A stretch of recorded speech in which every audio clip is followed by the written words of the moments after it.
ಜನಸಂಖ್ಯಾ ಸ್ಫೋಟ ತುಂಬಾ ಇದೆ.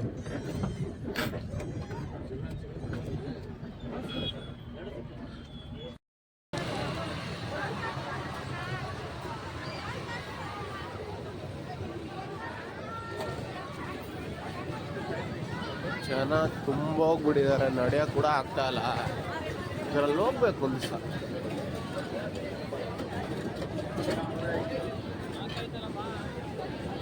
ನೋಡ್ದಾರೇ ತಿನ್ಬೇಕು, ಯಾವ್ದು ಬೇಕು.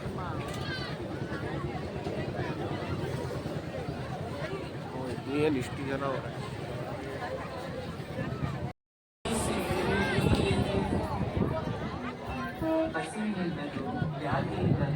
ಏಕಾಂತತೆಯಿಂದಲೂ ನೊಂದವರು ಸರ್ವವನ್ನು ಗುಣಪಡಿಸುವ ಯೇಸುಕ್ರಿಸ್ತನ ಅನುಗ್ರಹದಲ್ಲಿ ಬೆಳೆಯುವಂತ ಮನದಲ್ಲೂ ಹಾಗೂ ದೇಹದಲ್ಲೂ ಸಾಂತ್ವನ ಪಡೆಯುವಂತೆ ಪ್ರಭುವನ್ನು ಪ್ರಾರ್ಥಿಸುತ್ತೇವೆ. ಒಂದು ಫ್ಯಾಮಿಲಿ ಫೋಟೋ 100 ರೂಪಾಯಿ ಇಸ್ಕೊಂತವನೆ. ಅಮ್ಮಮ್ಮ ಬಂದೆ.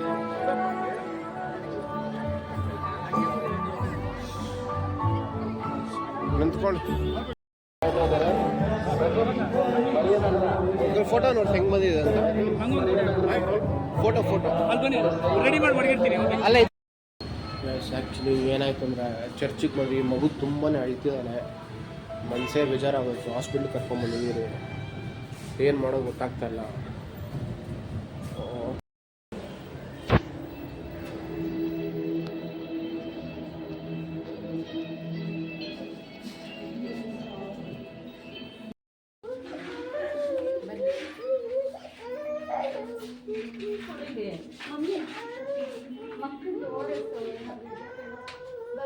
ಮೆಡಿಕಲ್ ಸ್ಟೋರ್ ಇದೆ.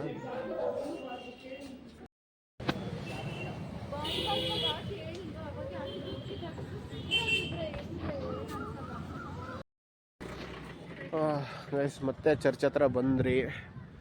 ಮಗುಗೆ ಔಷಧಿ ಕೊಟ್ಟು ಮಲಗಿದ್ದಾರೆ. ಒಂದು ಸ್ವಲ್ಪ ರೆಸ್ಟ್ ಮಾಡ್ತಾವನೆ. ಟಿಟಿಯಲ್ಲಿ ಹೋಗಿದ್ದಾರೆ. ನಾನು ನಮ್ಮ ಮತ್ತೆ ಚರ್ಚ್ ಹತ್ರ ಹೋಗಿ ಮುಗಿಸ್ಕೊಂಡು, ಇನ್ನು ನಮ್ಮ ಅಂಕಲ್ಲು, ನನ್ನ ತಂಗಿ, ನನ್ನ ತಮ್ಮ ಎಲ್ಲ ಒಳಗಡೆ ಇದ್ದಾರೆ. ಮನಸ್ಸೇ ಒಂಥರ ಆಗೋಯ್ತು. ತುಂಬ ಹತ್ಕೊಂಡ್ಬಿಟ್ಟ. ಕಂಟಿನ್ಯೂಸ್ ಆಗಿ 1 ಅವರಿಂದ ಅಳ್ತಾನೆ ಇದ್ದ. ಇನ್ನೇನು ಮಾಡೋಕ್ಕಾಗಲ್ಲ ಅಂತ ಹಾಸ್ಪಿಟ್ಲಿಗೆ ಕರ್ಕೊಂಡೋಗಿ ಸ್ವಲ್ಪ ಟ್ಯಾಬ್ಲೆಟ್ಸು ಸಿರಪೆಲ್ಲ ಕೊಟ್ಟು ಇವಾಗ ಸ್ವಲ್ಪ ಸದ್ಯಕ್ಕೆ ಮಲಗಿದ್ದಾನೆ. ಏನು ಮಾಡೋದಂತಾನೆ ಗೊತ್ತಾಗ್ತಲ್ಲ. ಸರಿ ಗಾಯ್ಸ್, ನಾನು ಒಳಗಡೆ ಹೋಗಿ ಕಂಟಿನ್ಯೂ ಮಾಡ್ತೀನಿ. ಸೊ ಮೇ ಬಿ ತೇರು ಆಚೆ ಬರ್ಬೋದೇನೋ. ಸೊ ಅದ್ರದ್ದು ಒಂದು ವಿಡಿಯೋ ತೊಗೊಂಡು ಹೋಗೋದೆ. ಸೊ ಮತ್ತೆ ಹೋಗ್ತಾ ಇದ್ದೀರಿ ಚರ್ಚಿಗೆ. ತಳ್ಕೊಂಡು ಹೋಗಿ ಸಾಯ್ತವ್ರು. ಹೋಗ್ತಾ ಇಲ್ಲ ಫೋನ್ ಅವ್ರಿಗೆ ನೋಡಿ ಮುಂದೆ. ಬಿಡೋದೇ 2 ಗುರಾಯಿಸೋದು ಬೇರೆ ಇದ್ರಲ್ಲಿ ತಳ್ಳೋದಲ್ಲಿ ಬೇರೆ.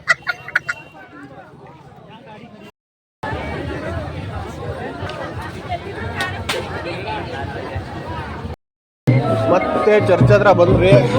ಏನು ಆಚೆ ಬರ್ತಿದೆ, ಅವ್ರು ಎಲ್ಲಿದಾರ ಗೊತ್ತಿಲ್ಲ ಇನ್ನ.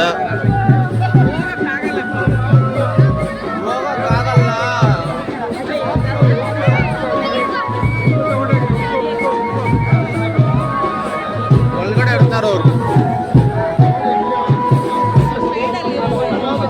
ನಡಿ ಮತ್ತೆ ನೋಡೋಣ. ಏನೋ ನಾನು ಬರ್ತೀನಿ. ಹುಡುಗರು ಇದ್ರೇನಂತೆ ನುಗ್ಗೋದೆ.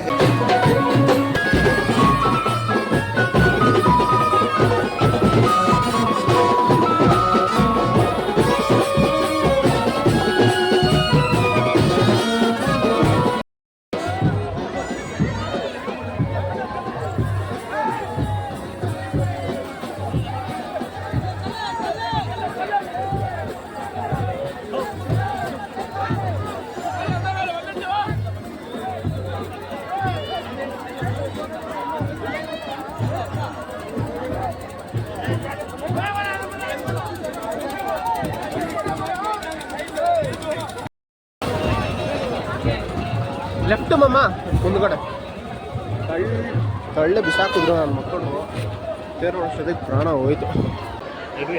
ಗೊತ್ತಾಗಿರ್ತಾರೆ ಇನ್ನೇನು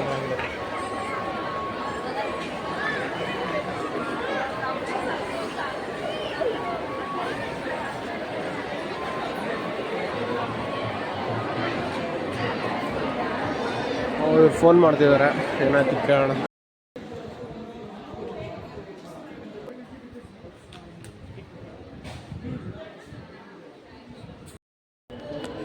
ಊಟ ಮಾಡೋಕ್ಕೆ ಬಂದಿದ್ದೀರಿ. ಸೊ ಅನ್ನಪೂರ್ಣ ನಾನ್ ವೆಜ್ ತಿಂದು ಹೊಟ್ಟೆ ಬಂದ್ಬಿಟ್ಟಿದೆ. ಸೊ ವೆಜ್ಗೆ ಹೋಗೋಣ ಅಂತ ಬಂದಿದ್ದೆ. ಮಗು ಇನ್ನೂ ಅಳ್ತಾನೆ ಇದ್ದಾನೆ, ಗೊತ್ತಿಲ್ಲ ಏನು ಮಾಡೋದು ಅಂತ.